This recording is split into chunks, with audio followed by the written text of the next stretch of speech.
Hello, আসসালামু আলাইকুম। সবাই কেমন আছো? আশা করছি ভালো আছো। কমার্স ক্যাম্পাসের এই পেজে যারা ভিডিওটি দেখছে সবাইকে স্বাগতম জানাচ্ছি। আজকে আমরা যে বিষয়টা নিয়ে আলোচনা করব সেটা হলো হিসাব বিজ্ঞান প্রথম পত্রের দৃশ্যমান ও অদৃশ্যমান সম্পদের পার্ট 2, অর্থাৎ আমরা প্রথম পার্টে একদিন আলোচনা করেছি। সেখানে এই অধ্যায়ের অবশ্যই কিভাবে নির্ণয় করতে হয় সেটি দেখিয়েছি। আজকে আমরা দেখব এই অধ্যায়ের প্রয়োজনীয় জাবেদা দাখিলা এবং কি করে বিক্রয়জনিত লাভ বা ক্ষতি নির্ণয় করা যায় সেটি। তো চলো শিক্ষার্থীরা, আর দেরি না করে আমরা শুরু করি আমাদের আজকের ক্লাস। প্রয়োজনীয় জাবেদা দাখিলা এই অধ্যায়ের অত্যন্ত গুরুত্বপূর্ণ একটা পার্ট, সেটা হলো প্রয়োজনীয় জাবেদা দাখিলা। এই অধ্যায়ের যে অঙ্কগুলো পরীক্ষায় আসে সেই অঙ্কগুলোর ম্যাক্সিমাম ক্ষেত্রে দেখা যায় খ নম্বরে প্রয়োজনীয় জাবেদা দাখিলা দিয়ে থাকে। আবার বলি, খ নম্বরে প্রয়োজনীয় জাবেদা দাখিলা দিয়ে থাকে, অথবা যদি নাও দেয় গ নম্বরে খতিয়ান করতে গেলে তোমাদের প্রয়োজনীয় জাবেদা দাখিলাগুলো অবশ্যই লাগবে।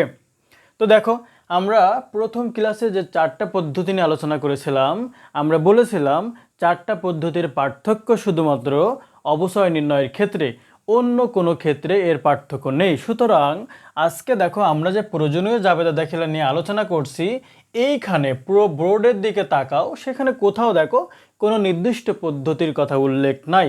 সুতরাং যেই পদ্ধতি বলুক না কেন, সকল পদ্ধতিতে এই যে জাবেদা দাখিলা সেম হবে, অর্থাৎ ভিন্নতা আসবে না। দেখো, প্রয়োজনীয় জাবেদা দাখিলা 1 নম্বর জাবেদা হবে সম্পত্তি ক্রয়ের জন্য। কিসের জন্য? সম্পত্তি ক্রয়ের জন্য। সেই ক্ষেত্রে যে সম্পত্তি ক্রয় করবা ওই সম্পত্তি ডেবিট, নগদান হিসাব অথবা ব্যাংক হিসাব ক্রেডিট। আমরা দেখো লিখেছি সংশ্লিষ্ট সম্পত্তি ডেবিট এবং নগদান অথবা ব্যাংক হিসাব ক্রেডিট। যদি চেকের কথা উল্লেখ করে দেয় তাহলে ব্যাংক দিবা, না হলে তুমি সরাসরি নগদান হিসাব লিখতে পারো।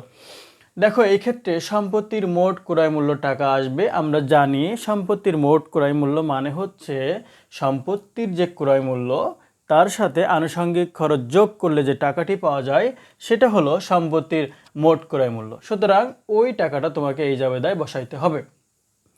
সেই ক্ষেত্রে জাবেদার তারিখ হবে সম্পত্তি যেই তারিখে কিনবে সেই তারিখ। যদি জানুয়ারি 1 তারিখে ক্রয় করে তাহলে তারিখ হবে জানুয়ারি 1। যদি জুলাইতে ক্রয় করে তাহলে জানুয়ারি না লিখে তোমাকে জুলাই 1 তারিখ লিখতে হবে। যদি অগাস্টে ক্রয় করে সেই ক্ষেত্রে তোমাকে মাস হিসেবে যেই মাস ক্রয় করবে সেই মাসের তারিখ লিখতে হবে। 2 নম্বর অবচয়ের জন্য অবচয় হিসাব ডেবিট, পুঞ্জীভূত অবচয় হিসাব ক্রেডিট। 2 নম্বর জাবেদা আবারও বলি, অবচয় হিসাব ডেবিট এবং পুঞ্জীভূত অবচয় হিসাব ক্রেডিট। বাকি জাবেদার ক্ষেত্রে তোমাকে ডিসেম্বর 31 লিখতে হবে। তাহলে দেখো, অবচয় হিসাব ডেবিট, পুঞ্জীভূত অবচয় হিসাব ক্রেডিট। এখানে তুমি টাকা কোথায় পাবা? আমরা যে অবচয় নির্ণয় করা শিখেছি সেই অবচয়ের টাকা এখানে বসাইতে হবে। অর্থাৎ দেখো, আমরা লিখে দিচ্ছি ওই বছরের অবচয়ের টাকা। যদি অবচয়টা ভিন্ন ভিন্ন হয়, সুতরাং যেই বছরের জাবেদা করবা ওই বছরের অবচয়ের যে টাকা সেই টাকা তোমাকে এখানে বসাইতে হবে। 3 নম্বর দেখো, হিসাব বন্ধের জন্য আমরা লিখেছি আয় বিবরণী ডেবিট এবং অবচয় হিসাব ক্রেডিট। কেউ কেউ চাইলে এখানে আয় বিবরণী না লিখে আয় সারাংশ শব্দটাও লিখতে পারো। এবং এই যে 2 নম্বর জাবেদা, ওই বছরের অবচয়ের টাকা, এই টাকা এবং এই টাকা সমান হবে, সেজন্য আমরা এখানেও লিখেছি ওই বছরের অবচয় টাকা বসবে। মনে রাখবা কীভাবে? দেখো, আমরা হিসাব বন্ধ করি কাকে? এই অবচয় হিসাবকে বন্ধ করি, এই অবচয় হিসাবকেই বন্ধ করি, তাই এইখানের টাকা এবং এইখানের টাকা দুইটা সমান হবে। ঠিক আছে প্রিয় শিক্ষার্থীরা, আমি আবারও বলি, দেখো আমরা 3টা জাবেদা লিখেছি, সম্পত্তি ক্রয়ের জন্য একটা, অবচয়ের জন্য একটা এবং হিসাব বন্ধের জন্য আরেকটা। 3টা আমরা জাবেদা লিখেছি। এখন চিন্তা করো, প্রতি বছর আমাদের 3টি জাবেদা আসবে কি না সেটা চিন্তা করার বিষয়। মনে রাখবা, যে বছর সম্পত্তি ক্রয় করে, আমি আবারও রিপিট করছি, যে বছর সম্পত্তি ক্রয় করে ওই বছর 3টা জাবেদা হবে। একটা হবে সম্পত্তি ক্রয়ের জন্য, একটা হবে অবচয়ের জন্য, আরেকটা হবে হিসাব বন্ধের জন্য। যদি কোনো বছর সম্পত্তি ক্রয় না করে, অর্থাৎ সম্পত্তি ক্রয়ের পরের বছরে জাবেদা হবে মাত্র 2টা, একটা হচ্ছে অবচয়ের জন্য আর একটা হলো হিসাব বন্ধের জন্য। সম্পত্তি ক্রয় না করলে সম্পত্তি ক্রয়ের জাবেদা আসবে না। বুঝাইতে পারছি?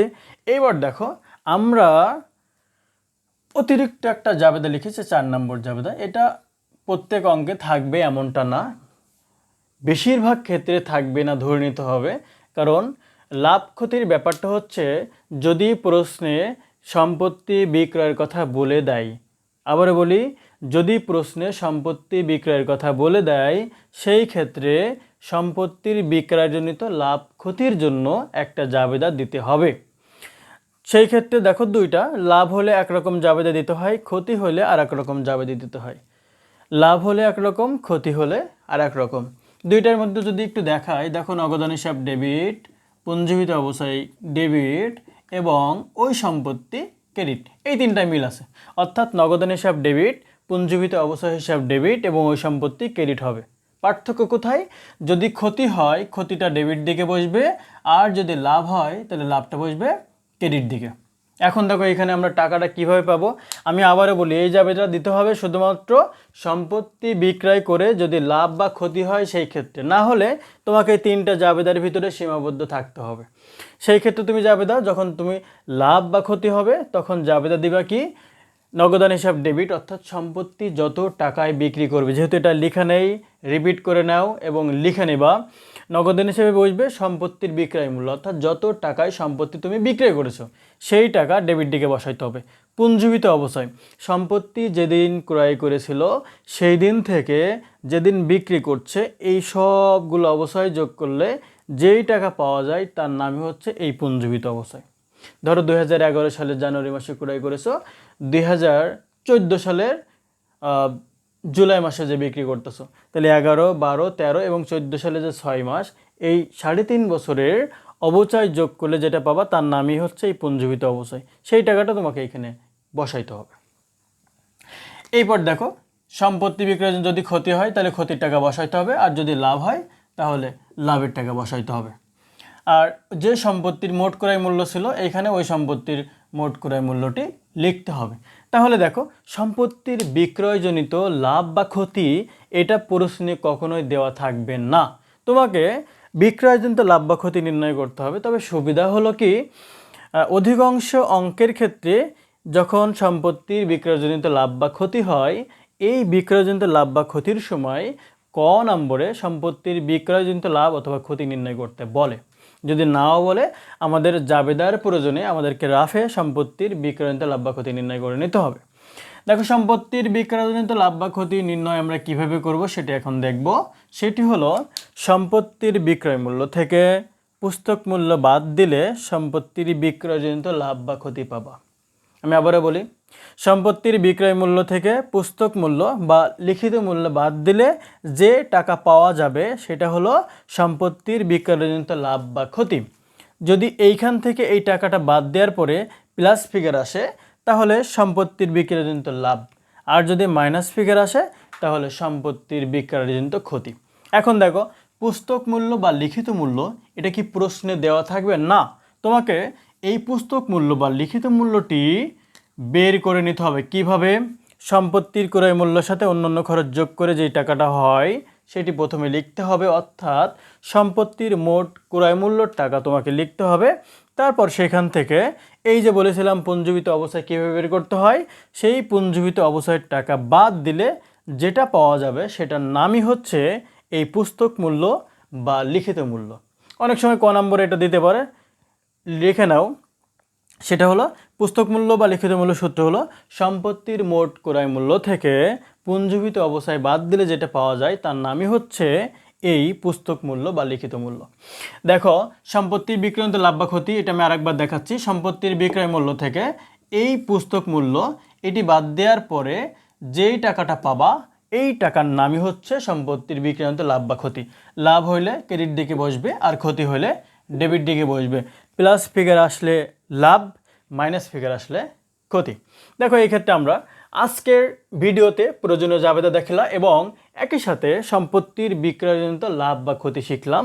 যদি এই সংক্রান্ত বিষয়ে কিছু জানার থাকে তোমরা আমাদেরকে কমেন্টস করে জানাতে পারো, অথবা যদি অন্য কোনো চ্যাপ্টারের ক্লাসের ডিমান্ড তোমাদের থেকে থাকে বা অন্য কোনো চ্যাপ্টারের ক্লাস তোমাদের প্রয়োজন হয় আমাদেরকে তোমরা কমেন্টস করে জানাতে পারো। সেই ক্ষেত্রে আমরা চেষ্টা করব পরবর্তীতে ওই ক্লাসটা দ্রুততম সময়ে নেওয়ার জন্য। অবশ্যই আমাদের ভিডিওটি যদি ভালো লাগে তোমার বন্ধু বান্ধবের সাথে শেয়ার করবা এবং আমাদের পেজ লাইক এবং ফলো দিয়ে আমাদের পাশে থাকবা। সময় নিয়ে আমাদের সাথে ভিডিওটি দেখার জন্য সকলকে সাধুবাদ জানাচ্ছি। আসসালামু আলাইকুম।